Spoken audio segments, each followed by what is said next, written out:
There are some books you don't read for the story. You read them because they feel like something you've lived through. The Curse of Letting Go by Prashant Paras is one of those books. This is not a novel with a clear beginning or an ending. It is a collection of quiet poems, fragments of love, loss, and the slow ache of moving on.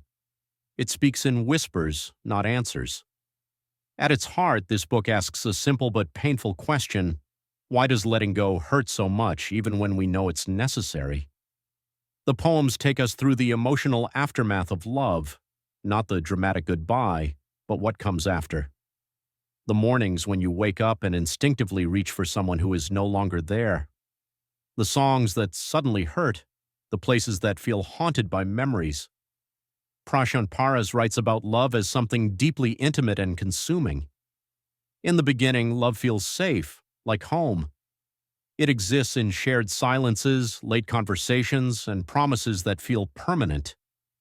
But even in those tender moments, there is an unspoken truth that love is fragile. As the book moves forward, the tone begins to shift. The poems grow quieter. Distance appears. Words lose their meaning. The speaker senses that something is changing but doesn't know how to stop it. This is where the pain begins, not with one big betrayal, but with emotional absence, with conversations that feel unfinished, with love that slowly fades without explanation.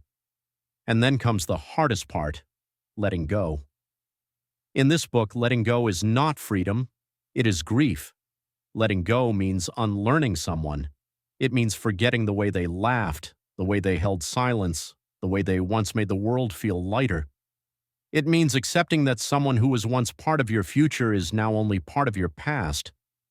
That is why the book calls it a curse, because letting go doesn't just take the person away, it takes a version of you with them. Memory becomes both comfort and prison.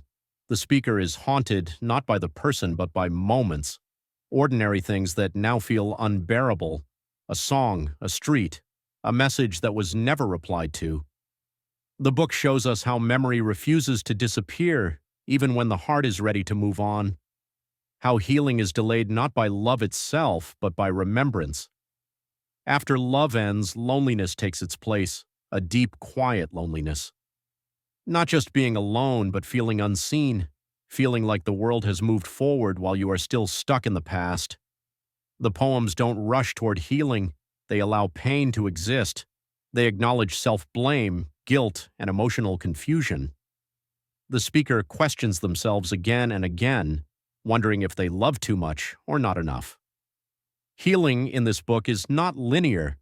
Some days feel lighter, some days feel heavier, some days you think you've moved on, and some days you miss them all over again.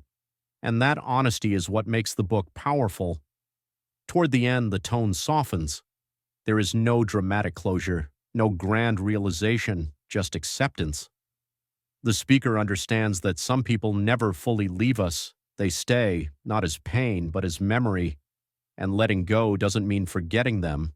It means learning how to live without letting that memory destroy the present. The Curse of Letting Go is a book for anyone who has loved deeply and struggled to move on. It doesn't offer solutions, it offers understanding.